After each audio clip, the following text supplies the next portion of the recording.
नमस्कार फर्स्ट बिहार झारखंड में आपका स्वागत है। मैं राहुल ओझा आपके साथ। कोरोना का संक्रमण लगातार बढ़ता जा रहा है। अनलॉक फेज़ 1 की शुरुआत हो चुकी है और ये जो दौर है वो कहीं न कहीं रियायतों का दौर है और हम काफ़ी ईज़ी महसूस कर रहे हैं अपनी दिनचर्या बिताने को लेकर के। लेकिन डब्ल्यूएचओ ने एक कह सकते हैं कि बड़ी बात कह दी है इस बीच कि जो लोग ये सोच रहे हैं कि कोरोना का संक्रमण अब टल जाएगा या फिर टलने वाला है, तो वो लोग सावधान हो जाएं, क्योंकि अभी हम कोरोना संक्रमण के उस काल से जूझ रहे हैं जहां पर आए दिन नए जो मामले हैं वो आते रह रहे हैं। साथ ही उन्होंने अमेरिका महाद्वीप का भी जिक्र किया है कि लगातार वहाँ पर जिस तरीके से कोरोना संक्रमण के मामले आ रहे हैं, एक दिन में अब तक के सबसे ज़्यादा मामले आ रहे हैं और आंकड़े जो हैं वो लगातार बढ़ रहे हैं। साथ ही डब्ल्यूएचओ ने ये भी कहा है कि जिस तरीके से प्रदर्शनकारी प्रदर्शन कर रहे हैं, उन्हें भी आगाह होने की ज़रूरत है, क्योंकि प्रदर्शन के दौरान भी कोरोना का जो संक्रमण है वो फैल सकता है।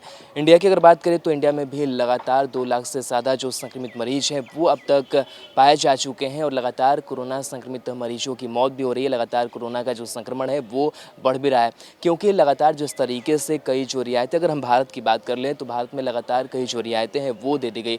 लोगों को ऐसा लग रहा है कि जब हमें रियायतें मिल गई है तो कहीं न कहीं हम कोरोना संक्रमण से काफ़ी दूर हो चुके हैं। लेकिन इस बात को समझना होगा कि जब लॉकडाउन की शुरुआत हुई थी उस वक़्त जो आंकड़े थे वो काफ़ी आंकड़े कम थे। लेकिन जैसे-जैसे हमें रियायतें मिलती गई, जैसे-जैसे हमें छूट मिलती गई, उसके बाद से आंकड़े लगातार बढ़ते चले गए और ये आंकड़े आने वाले समय में और भी बढ़ेंगे। जिस तरीके से लगातार जो एक्सपर्ट्स हैं और जिस तरीके से डब्ल्यूएचओ दावा कर रहा है कि आने वाला जो समय होगा वो संक्रमण काल का होगा।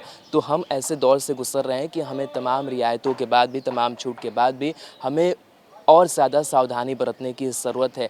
हालाँकि भारत की अर्थव्यवस्था को ठीक करना है, जो आर्थिक सुस्ती है वो भी लगातार देश झेल रहा है। प्रधानमंत्री नरेंद्र मोदी ने भी इसका ज़िक्र किया था। कहीं न कहीं अब हमें कोरोना के बीच में ही रहने की आदत डाल लेनी होगी। कोरोना के साथ हमें रहना भी है, यानी कि कोरोना संक्रमण के बीच हमें रहना भी है और हमें देश को आगे बढ़ाना भी है, हमें आत्मनिर्भर बनना भी है।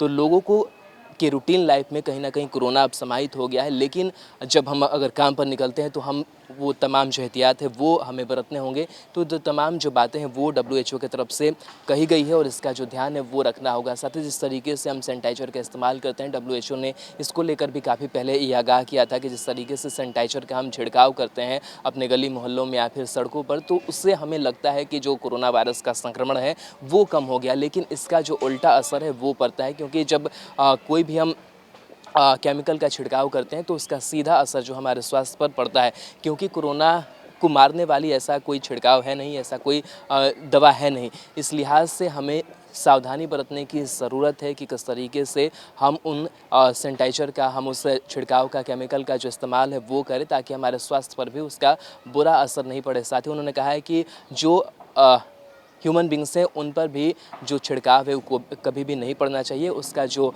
इफ़ेक्ट है वो काफ़ी ख़राब हो सकता है। साथ ही साथ अगर भारत के हम आंकड़ों की बात करें तो उस आंकड़ों पर भी एक नज़र डाल लेते हैं कि फ़िलहाल कोरोना संक्रमित मरीजों के जो आंकड़े हैं वो किस तरीके से covid19.org जो ऑफ़िशियल कह सकते हैं वेबसाइट है और एक कह सकते हैं कि एक बड़ी जो जानकारी है यहाँ से निकल कर के सामने आती है। 2,67,230 अब तक कन्फर्म्ड केसेस है। साथ ही अभी भी 1,30,565 जो एक्टिव केसेस है वो हैं, जो लोग ठीक हो चुके हैं।